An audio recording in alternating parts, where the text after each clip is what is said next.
C'est la 6e expo qu'on organise, que le Photo Club organise.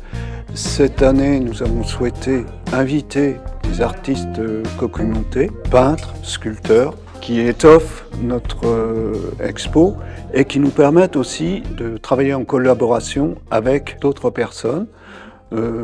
Comme notre envie a été aussi cette année de marquer le point sur d'autres associations, notamment Mémoire et Patrimoine, qui restaure une église à Briolet. Et on a fait tout un petit travail dessus. Ça nous a permis, nous, de travailler sur l'architecture et sur le travail de restauration de cette église. Notre but aussi, c'est d'avoir la possibilité d'aller vers les autres associations qui voudront bien nous accueillir pour continuer notre travail. L'exposition photo qu'on fait, ce sont des appareils que je collectionne depuis au moins une quarantaine d'années, au gré du vent, au gré de ce que je trouve et de ce qu'on m'offre aussi en même temps. Les plus vieux que j'ai pour le moment, c'est le 1914, qui est un Kodak 3A, 6.9, 6.12, ça dépend des formats. Sinon, ça va là de tous les formats au niveau argentique.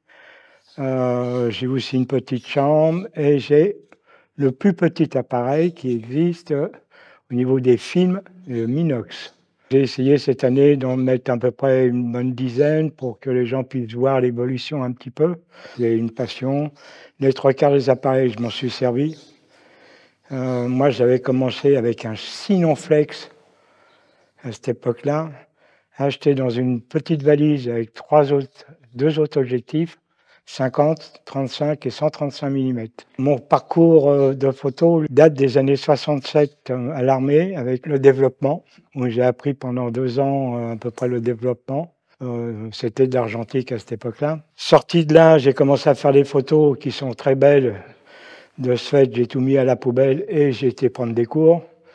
Parce qu'entre le développement et le tirage, il y a un fossé énorme. Ce qui est intéressant aussi dans le groupe, on est un petit groupe, mais on a des niveaux différents. Il y en a qui sont vraiment au niveau vraiment débutant, d'autres qui maîtrisent beaucoup plus la technique. Donc, ce qui est intéressant, c'est de pouvoir apprendre les uns des autres aussi, de partager. Quand on fait les mêmes thèmes, ou par exemple quand on est à Briolet, ce qui est intéressant, c'est que après on a pu partager sur les mêmes éléments, mais qui ont été pris différemment, voilà, avec d'autres techniques. Perfectionner les techniques, partager, voilà, c'est ça aussi qui est intéressant dans le groupe. Oui, et puis ça nous permet aussi de se confronter à la critique.